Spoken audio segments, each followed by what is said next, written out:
The mind might start to quiet down.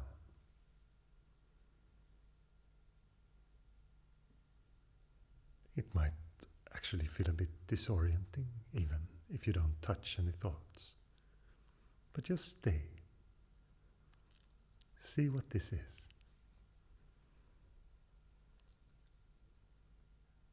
This moment without striving, without trying to fix yourself, without trying to control. What is the expression of it? How does it happen? What is the natural pace of things?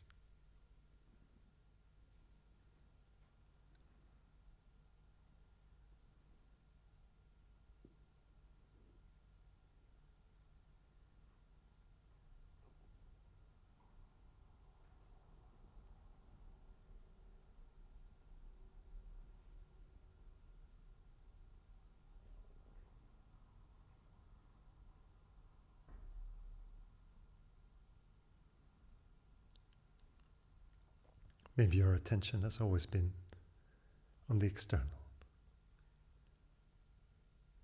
But now you're listening to experience itself.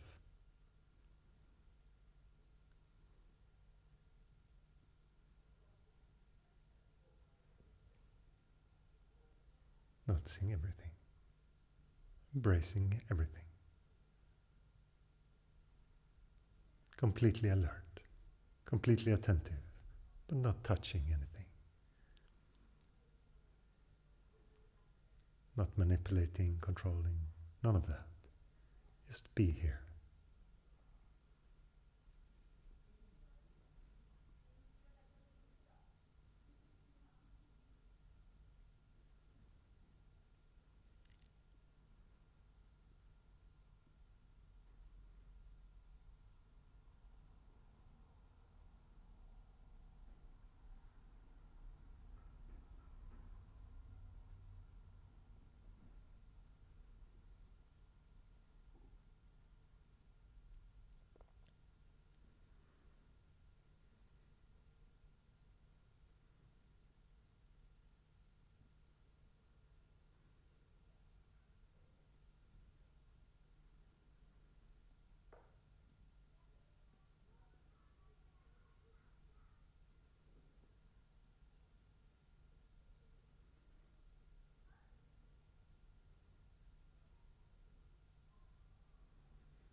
There's so much more to the experience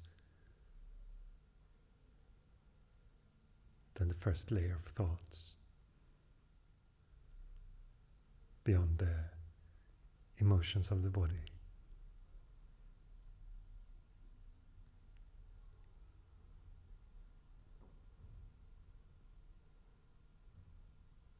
The more subtle pranic body.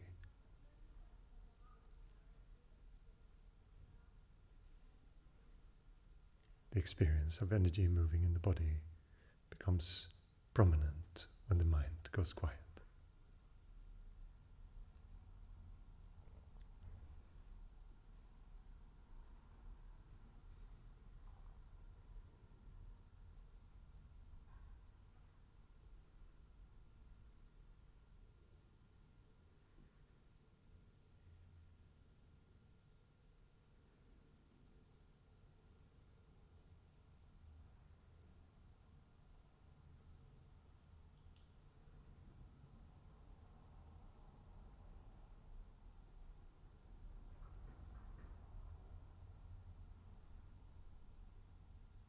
Maybe you recognize this through tingling in the body,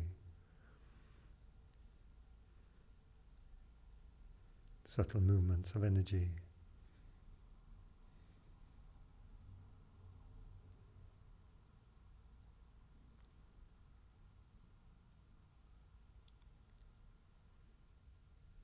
This is what is there just below the surface of the mind and the surface of the bodily expressions.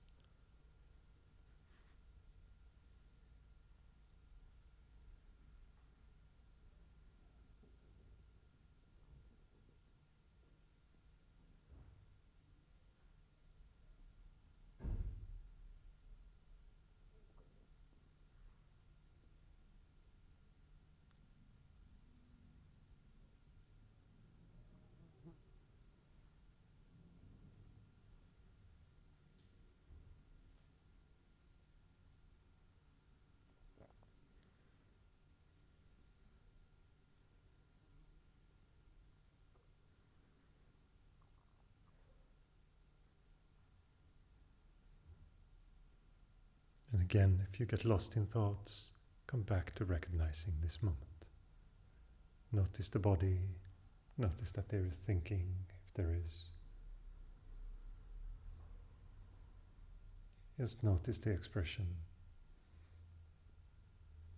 of the now.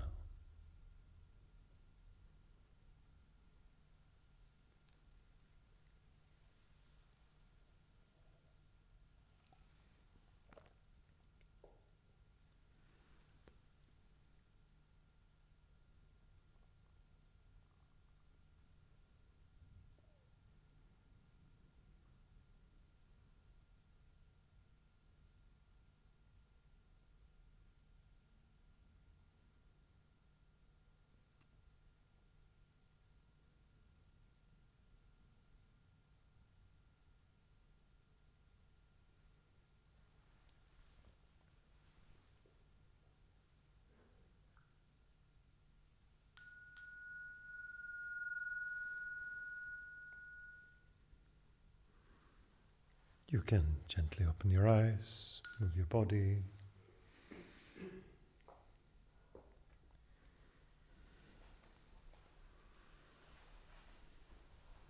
Stretch out your arms and legs if you need to.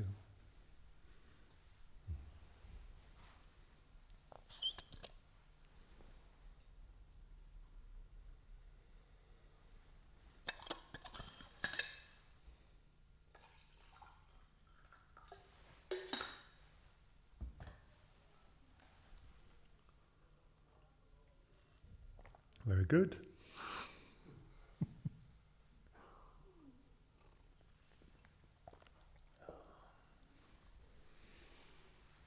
Okay.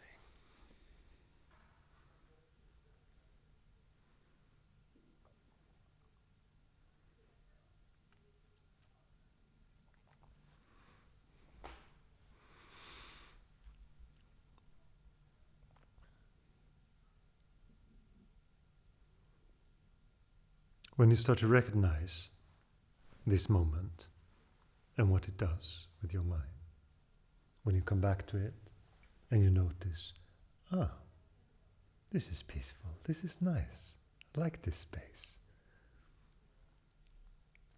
There might crop up an idea in your mind that says, I can use this as a trick. I can use this whenever I'm stressed, whenever I feel out of balance. I can just sit and be with the moment as it is.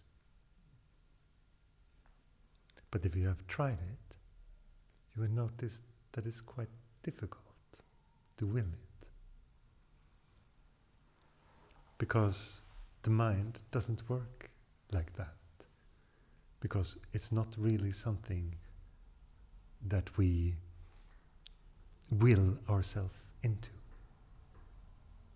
We don't do the meditation. Meditation happens because you let go. In the beginning it feels like if I have the perfect circumstances, I can make it happen.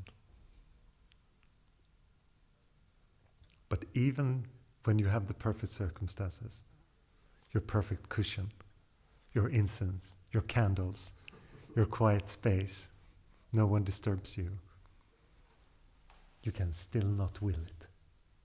You can still not force the silence to come.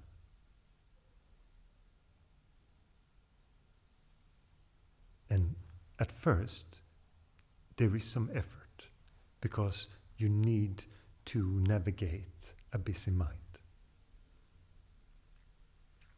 You need to focus on one thing. You need to come back to this moment again and again. And it feels like I am the doer of meditation. Everyone has to go through this. And it will feel like sometimes it works, sometimes it does not. And it feels like there is some dice rolling happening behind the curtain. And today was a good meditation day, and today was not such a good meditation day. And at first you don't see the correlation. But the more you observe your mind, the more you notice the more subtle aspects of the mind. The longing for something to happen, the longing for silence, the longing for deep meditation. The stronger it is, the further away your meditation will be. Because this will, this idea of want, is what keeps it away. And when you start to see this correlation, you start to understand that there is nothing you can do. And this nothing you can do is very, very beautiful and very precious. It's not I have given up, there is nothing I can do. There is nothing I can do. And this is the secret of meditation. Because the egoic mind, the ego, always tries to go through a strategy of doing. That is how the whole structure is built of the mind. It says, I'm going to do this, I'm going to take on this, I'm going to be a better meditator, I'm going to do this and that. And that will is initially quite good. It's helpful to concentrate the mind, to feel invested in your practice. But at some point, you have to understand that you have to surrender. And when the mind gets hold of this surrender, it tries to make the surrender into a strategy. This is another pitfall. And it says, now I know how to do it. I'm just going to really, really surrender. I'm surrendering.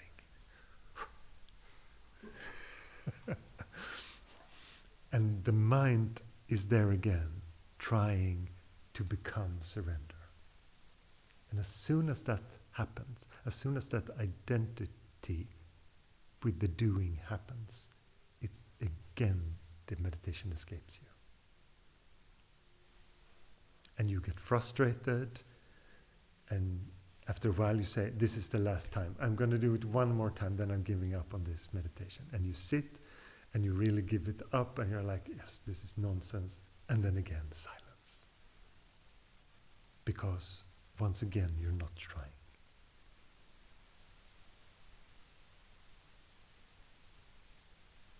So if there is a secret to meditation, it is that.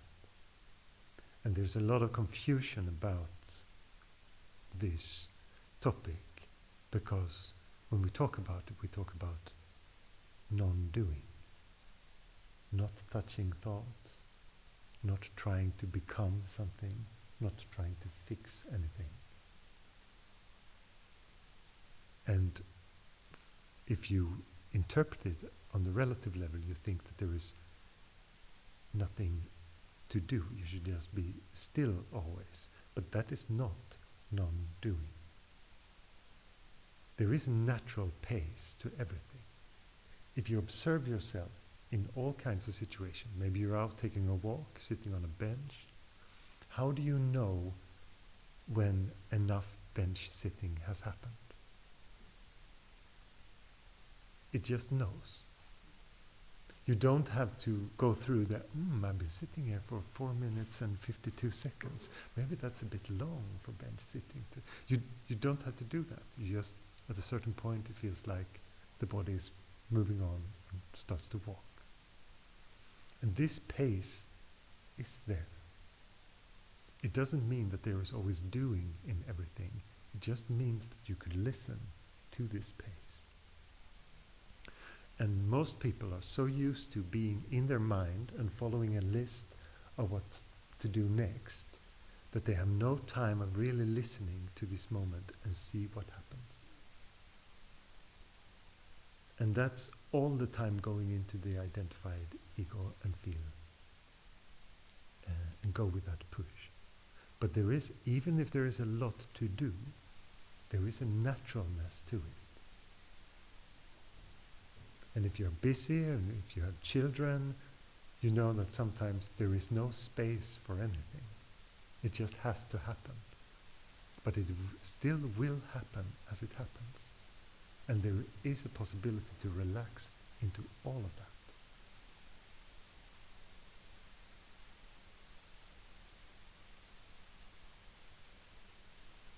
And you don't have to become a hermit. You don't have to renounce everything and become a monk or a nun. But the traditions of doing that is of course helpful, if that is your calling. But for most people, you just live your life. And you want it to be fulfilling, you want it to be purposeful, you want it to be loving and spacious and feel empathy for others and have space to allow listening, to really listen to others, to have real connections with them, to be intimate with them, all this. And it all springs out of being. Very opposite to a lot of voices in society that says that everything springs from doing. But people have tried pushing themselves into doership as much as they can. And all that happens is that a very large percentage of the population gets burnt out. Because they try to achieve so much and they feel like they're always behind. What if this moment is perfect as it is? What if you are enough? That's a revolutionary idea. That you're not lacking. You don't lack funds. You don't lack personality or whatever it is, hobbies, whatever you can imagine to lack.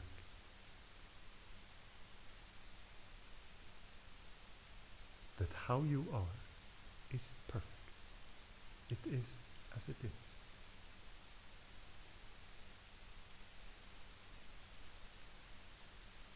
And you might say, oh, but that is a very non-ambitious life.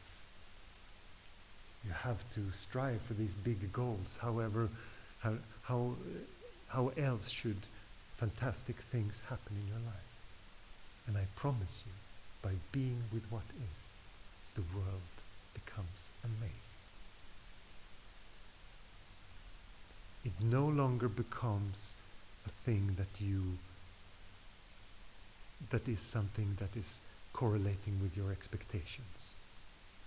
Instead, it can happen as it happens. And the experience has so many flavors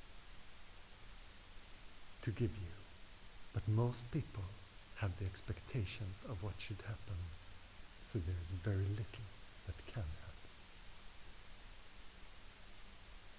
We think that this world, that our freedom comes from picking and choosing. But it comes from spaciousness, allowing the moment to be as it is, the movement of this silence and how it naturally moves in life. And in that movement,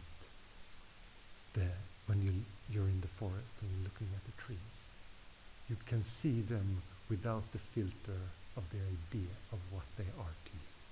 They can just be. You see the beingness of them reflected in you. And that is so much beauty.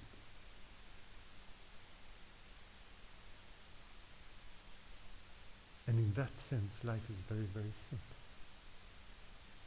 Because it is only what is here. It's not that complicated idea of your situation and what your life should be in 10 years and where you're coming from and all that. It can just be allowed to be the preciousness of this moment. And when you don't dilute it with ideas of future and past, it becomes so precious, so beautiful. Every moment. Every meeting.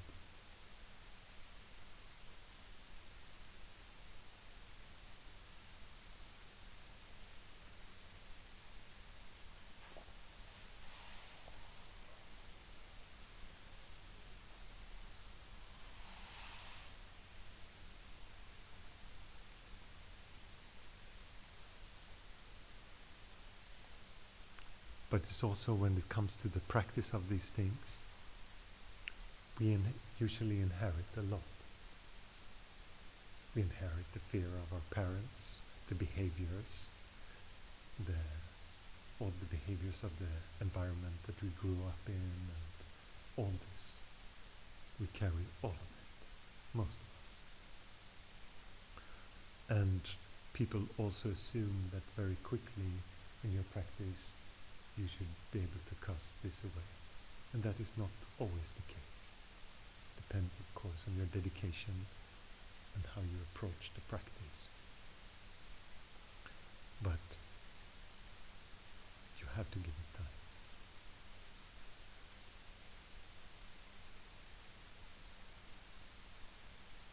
It takes a little while. And especially if you allow the present moment to sink in, you notice that there will be change, and your life has to align with that change. This is very normal. It can feel, in the moment, it can feel challenging. You perhaps will lose some friends and gain some new, but it will happen as it happens. And you have to be okay with certain things. Maybe certain things that you hope will change. Also, people around you, that they might not change, is your acceptance. And this acceptance can also open the possibility for change. It's such a strange thing, this experience. It is not what we think. I started out in meditation very much thinking that I could will it. I read about it and thought it sounded great, and just thought, I'm going to meditate a lot, so a lot is going to happen. And it will, but it also, through that very self-centered practice, there's a lot of resistance.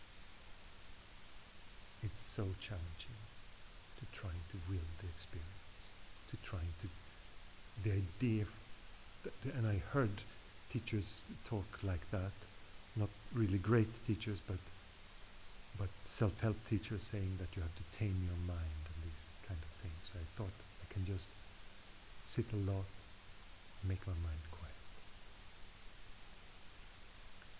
And one day, during my morning practice of 1 hour that I did every day and 1 hour in the evening, I just one morning had a nosebleed because I was just trying so hard. Just pushing. And that was a good indication for me. I was sitting on my meditation pillow with my nosebleed and just realizing that this does not work. I have to move in a different direction. And for some, they just have it with them very easily. For me, I had to hit the brick wall, get the nosebleed.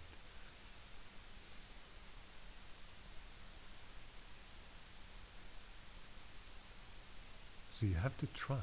The things that you believe in, you will try them. If you're intellectually oriented, you will try to figure meditation out with the mind. It doesn't work. You have talked and asked teachers and they say it doesn't work. But you still have a little inkling that says, maybe not for them, but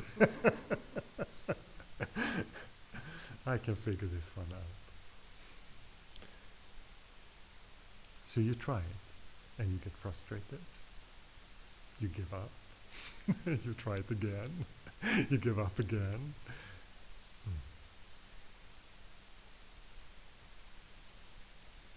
And if you're more devotionally oriented, you try to go that path completely. You sing and you cry and you do everything. But it can all be an act if there is no real surrender. It can all be a loop of emotions just the ego building tensions up, and you cry them out, and again, and again, and again. And people around you will say, oh wow, you're so amazing, you're so devotional. And that gets your whole persona. Your ego loves it.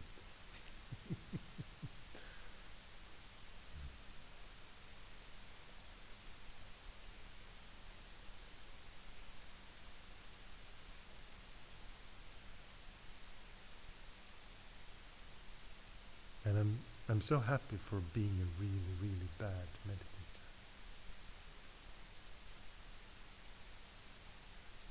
Far too ambitious in the beginning, far too mind-oriented, far too philosophical, all this. Because you just hit walls after walls after walls if you do that.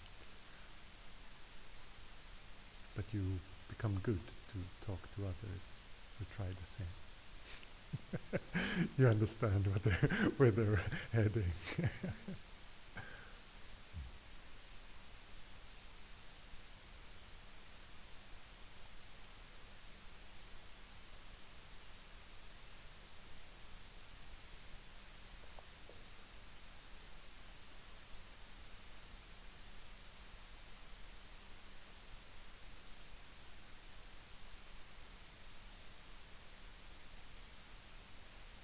And instead of just going with what the mind says, because it has its ideas of how your psychology works and how it's going to be solved and how you're going to feel better.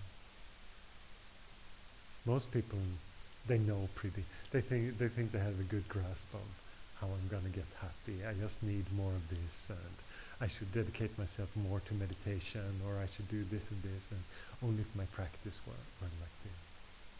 But what I also learned from really trying that and being really sure that I knew the practice is that I had no idea. And if that humbleness can come into your heart, it's very, very helpful, because it opens you up to the possibilities that other things can happen than what you're expecting.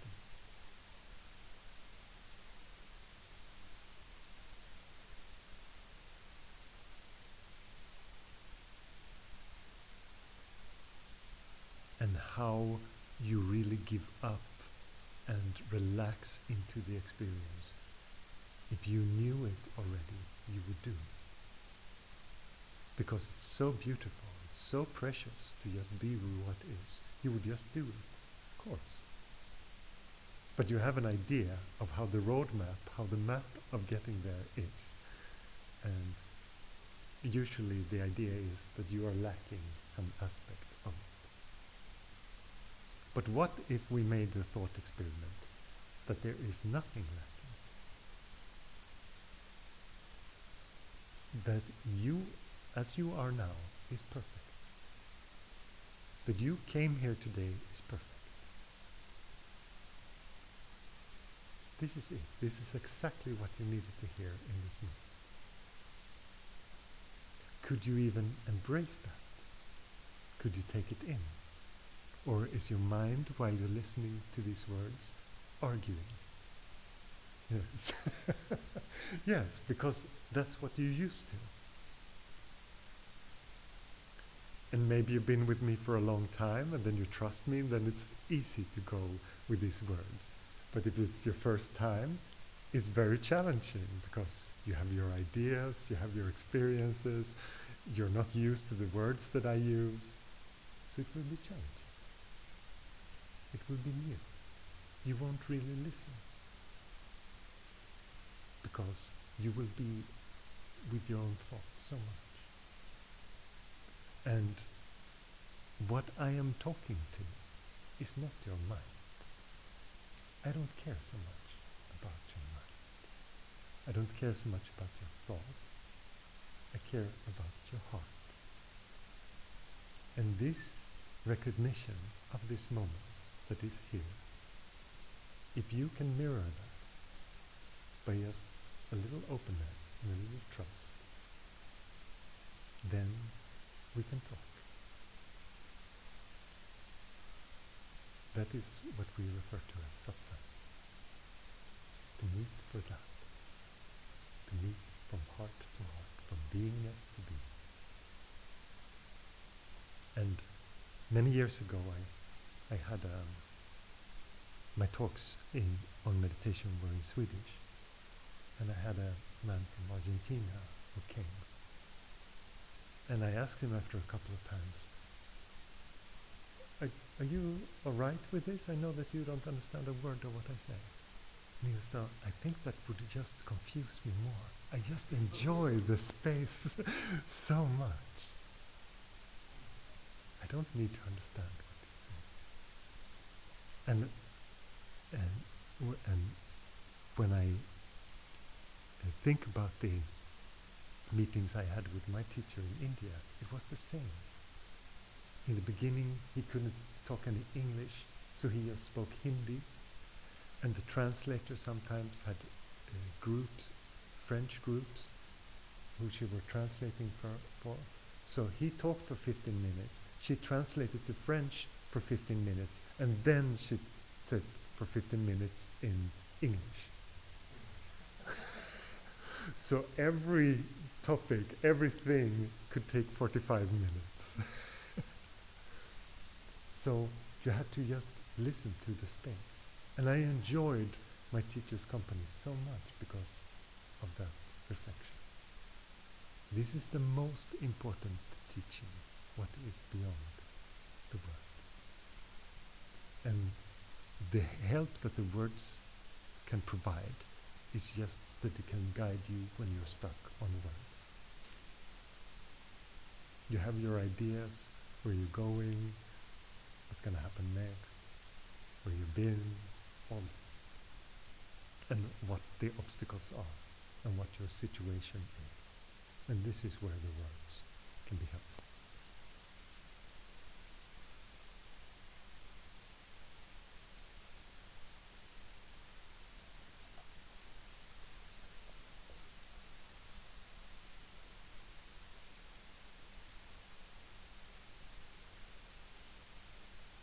I first had one teacher, and he talked a lot, and sometimes I just longed for that I could just sit in silence with him. And then my Indian teacher came into my life, and I couldn't understand him, so I got exactly what I wished for, I guess.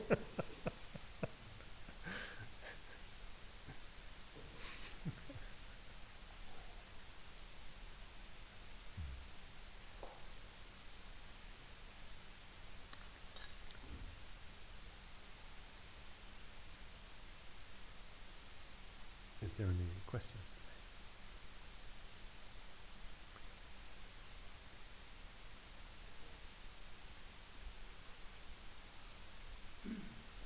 It's just so that people in stream can hear the questions. And for karaoke evenings. I have to make a decision about something now. And it seems a little bit strange at the moment, because I realize now how much my decisions were, I would decide something just by really kind of thinking about it so much. But now I don't really trust my thoughts all that much. It just feels like it's just kind of noise, or I'm probably just thinking that because of some, that's just from my parents or whatever. Mm. So it's I don't really trust my thoughts. And then I also feel a little bit well, whatever happens, it doesn't really matter either. I could decide this thing. I guess that would be good, but if it doesn't really work, then maybe that's fine as well. So, but it sort of feels like a kind of weird stage to be in now, because I think I realize that I've just been trying to be quiet and just kind of sit with it and not worry too much about thinking about it. And so far, no sort of clear answer has come up. And I guess thinking back on thinking back on how I used to kind of think about things. I think I used to maybe think about them quite a lot, and then when I wasn't thinking about them, usually an answer came anyway. So I guess it's probably the same process, just without all the kind of busy thinking things. But I don't know if you have any advice, as I feel a little bit like it's a sort of strange limbo place to be, where I don't really need to think about it. I don't think, but I don't really know. Whatever I decide kind of seems like it's okay. I don't know. I'm not really sure what the question is. I guess maybe some sort of advice about, or making decisions. Yeah, or from your own experience. Yes, when you make a decision, you have to understand the fundamentals of it. That it will happen as it happens. So you do your part, which is gather the information you need for this decision, look into it as well as you can. If there other people are involved, try to be spacious and have empathy so they are involved in the way that is good for everyone. This is very simple things, but then also allow there to be space, and the decision will be made. That is the best if it just happens.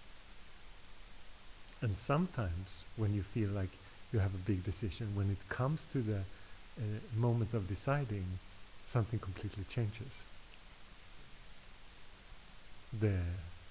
It wasn't like you thought it would be around this decision. Suddenly it's completely different, or people have other opinions that you thought, or the one that you thought would have a big problem with this decision doesn't have a problem with it at all.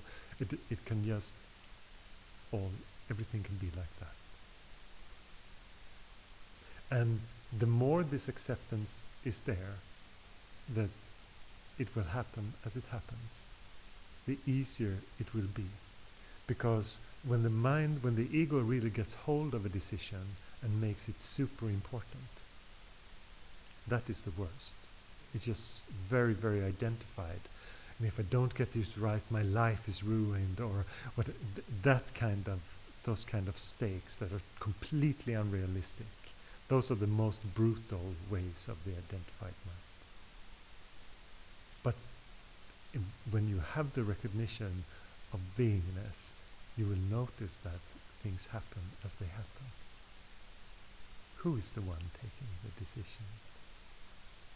Who is the decision maker? Everything is just happening, it's unfolding in this moment. It's just as it is. And if it's gonna happen, it will happen. And if it's not gonna happen, it won't. But and that acceptance sounds really, really simple, but in practice that is just being with what is. That is the reality of it. To not see decisions as personal. And since you have no idea of the outcome of it, you have to be very, very soft with it. How can you make a very distinct line with something that you have no idea how it will affect your life? Maybe that you get turned down by someone or something is the greatest thing. Is the greatest thing that can open something else for you. And sometimes you can just feel a door is closing, a door is closing, a door is closing. So there's only this way. All those things have a great clarity with them. So it just becomes much, much simpler. And since you don't know if an outcome is good or bad, why be so invested? Why draw these great conclusions of what it does to your life? Or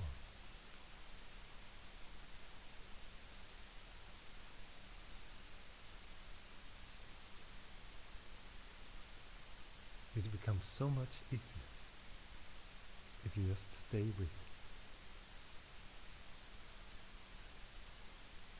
it. Just gather your information and then just be with it and see what happens. And if there are things you can do surrounding it, if you need to talk to someone about this decision, or all these things that can come with it, do them, so that you feel like, I have done my part, now let's see what happens. You don't have to be passive. It's also a trap of the meditator, to never take initiative because you're just waiting for the universe to come to you. That you take initiative is also a natural part of things happening. It's a good thing to remember.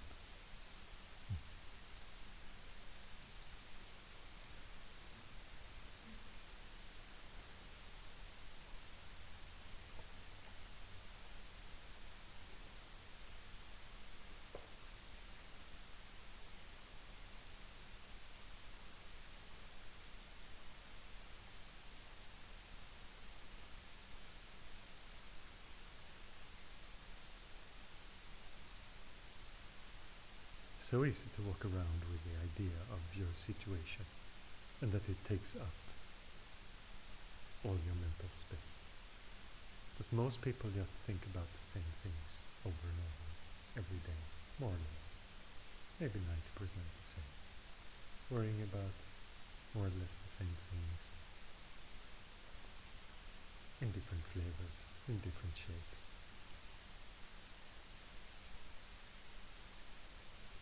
But as you approach the experience from the standpoint of beingness, it just gives the mind much more space.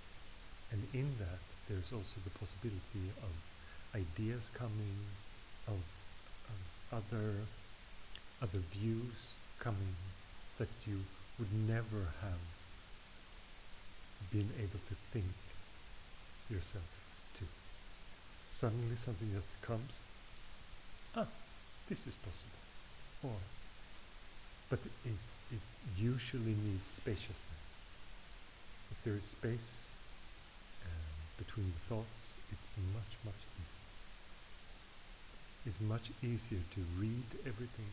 If you're meeting someone, their emotional state, maybe they talk about how they feel, but you can feel that they're not feeling that way.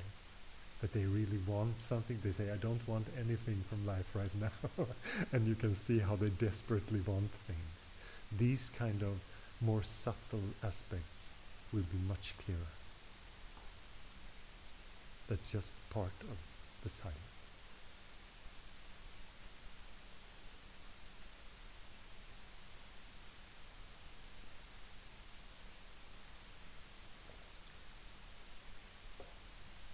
Anyone else have any questions for that? Yes. Okay. I'm like quite overwhelmed work-wise at this moment. I have a lot of deadlines and everything like hooping at once, and I find like difficulties getting really overwhelmed. I guess, and also when you get like signals from the body that you are stressed as well, and then getting into these loops in the mind of this, and then just feeding into it, and I just guess I want to hear a little about how to deal with very, very stressful situations. Yes. When you can't stop, I guess. Yeah. Or you just have to leave everything, and that's not I guess possible. what I want. No. Yeah. Yes, to find a balance with these things. Yeah. But there are some simple aspects of our expression that is easy to go to if you feel overwhelmed, and especially go to recognizing the experience of the body. That is not always the nicest when you're stressed. The body doesn't feel good, so the mind very much wants to solve things, and it wants to be in the problem-solving state and try to work things out like that. But the best thing is to feel the body, because there's so much emotional content, and even if that content is pain, that needs to be recognized in it. And at first it will be a very uncomfortable problem. But otherwise that pain is just triggering the mind, and the mind just runs. So that is usually the source of that. And all the things that grounds you in the body can be good. Like just standing, shaking the body, just feeling it, shaking it, moving your feet against the floor so you just feel the touch of the... And it might seem like a small thing, but it moves your attention from these worries to the expressions of the body. And after you have shaken the body for a while, you can just close your eyes, you can just stand with the body, you can just feel the movement in the body, the prana moving, the energy moving in the body, and you just stay with it and allow it to. But just be with your body at first. And if you have a yoga practice, all this, then you know those things and how they are connected to that. That is a very good way of connecting. But when it comes to relating to stress in the long term, it is if you practice meditation, even in periods where you're not feeling stressed, and you can calm your mind and you start to notice that you can surrender, these things will go with you everywhere. In the beginning it feels like you have to practice, you have to focus your mind, but at a certain point it will feel like you no longer have to chase meditation. It's more like meditation starts to chase you. It just comes even though you don't want it.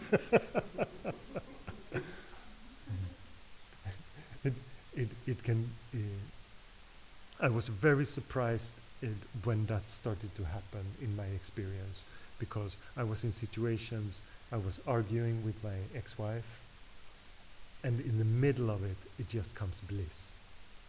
So I just lose my entire like my argument and my entire composure, and it just comes these waves of this silence, and it felt like this is not the time.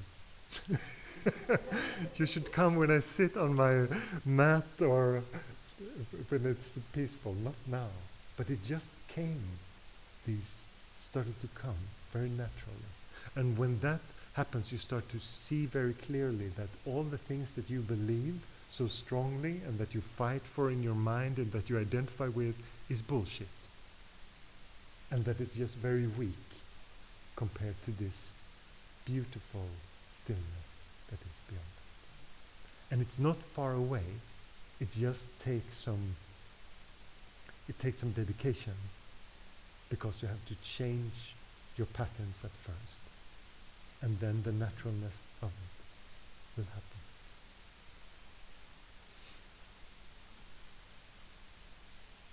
So there's both an element of that you can have this very simple coping with the moment. If you're overwhelmed emotionally, just go into the bathroom 5 minutes, just breathe, close your eyes, feel the body. It won't be comfortable, it won't be nice, the body will feel like, ugh. And maybe you can shake some of it out and just allow it. And a great release is also if you come home after a stressful day and you can cry. Put on some sad music and help you, and you just cry it out. It's a very good way of releasing that tension. But the best way is that tension should never be built. But that takes some dedication and some time. But that is very, very possible. It is not so difficult.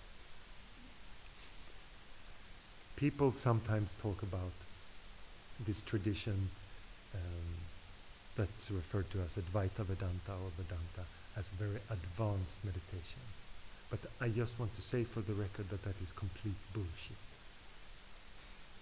Because it is the most basic things we're talking about. Being with the present moment as it is. And that you should be as you are. That is the whole teaching. So, no need to read thick books, no need to read all the scriptures, just recognize what is. That is the most important. And if you come back to that, and you will at first recognize it as this present moment. But if you're looking for the present moment, the best way is to go through the I. Because you are it. This is the most mind-blowing thing of the experience, that you are the experience itself. You perceive yourself as a person that is separate, that move around in society, that's working and worrying about things, that you are in a certain situation, but that is not true. All those things are happening in the present moment, and you are the present moment. So if you really look for the I am, the I, all you will find is the present moment. And not as an idea, not that you believe what I am saying, but as your experience. It's not a philosophy class. I'm not teaching you meditation philosophy. I'm just saying, look and find out. See what this moment is. See what you are. What are you in this moment? And if you can observe the things that you say that you are, how can you be that? You must be the observer of that. If there is a thought that says, I am like this, I am like that. Okay, there's a thought that says that. But that thought has to be believed in and then kept and upheld as a belief for it to continue. Otherwise, you just are. You're just this moment. And since we're so used to going into the identity of things and the idea of the person trying to cope with our life, we get confused. We think that we are a person moving about in life, when life is just happening in us. And that's why we have to move from looking at ourselves as a person moving through the world and recognizing that the world is in us.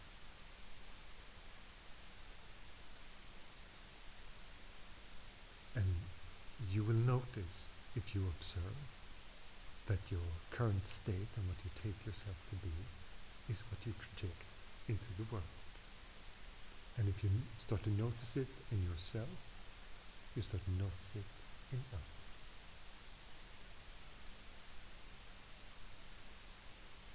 If it's a bad day, you will say, oh, this person is so annoying.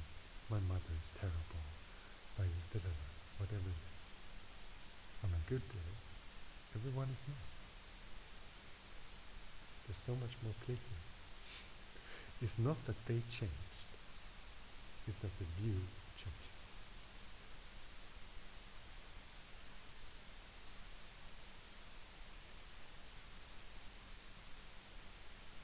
And these are subtle things. At first you might not recognize it. And after a while of practicing, you will say, oh, the people around me are so much nicer. Everyone is so much more inviting. People so much more want to be around me. And it has nothing to do with that you changed your environment. It's just what you project. Suddenly you don't care to want something from people all the time. We feel much more content with just being. And it's very obvious with animals and children. They love that energy so much. And we don't want anything from them. Or and don't make them into anything. They can just be as they are. They just love that because there is spaciousness.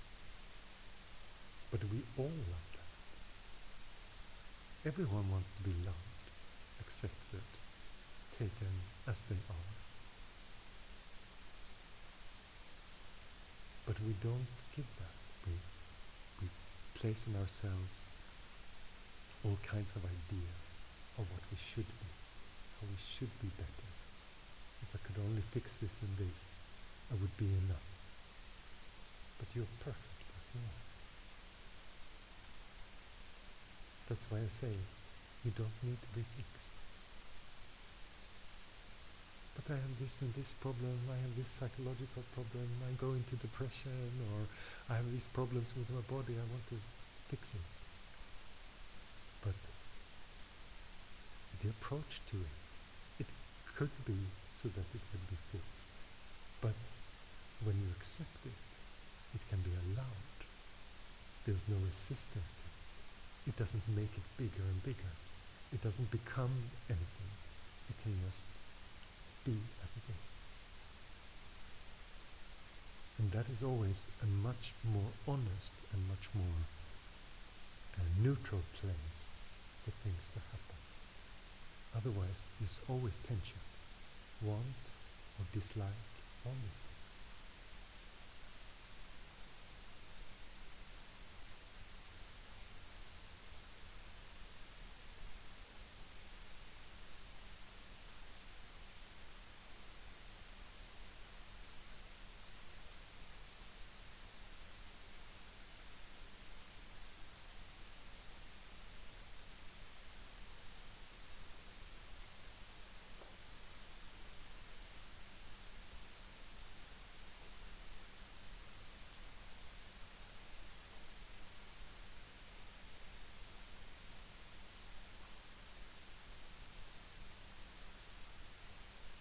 And what is silent in us? Very few people recognize this part. You always look at thoughts. You always look at the content of the mind, not the spaciousness of it. Very few recognize that. And for most people, there is just a continuous stream of thoughts with almost no gaps. Because that is where all the attention has gone. And as soon as you start to recognize this spaciousness, and you recognize how beautiful it is, you start to allow it, you start to be with it, and you start to look at the thoughts as secondary. They're just noise on the surface. It's like looking at the deep sea. But you're only looking at the waves. You're not seeing the incredible depth of everything, the possibilities of it. It's just on the surface level. And this is very much how most people look at their life. And this spaciousness is so much, gives so much beauty to everything. That is what gives beauty to everything. That is where love comes from, where empathy comes from. It needs space. And we live in a society where we prioritize fullness. There should be no space. Information-wise, on so many levels, we just bombarded so much. And the pressure to be things is so high. What you should become, what you should be, how you should be recognized, how you should blah blah blah. All these things.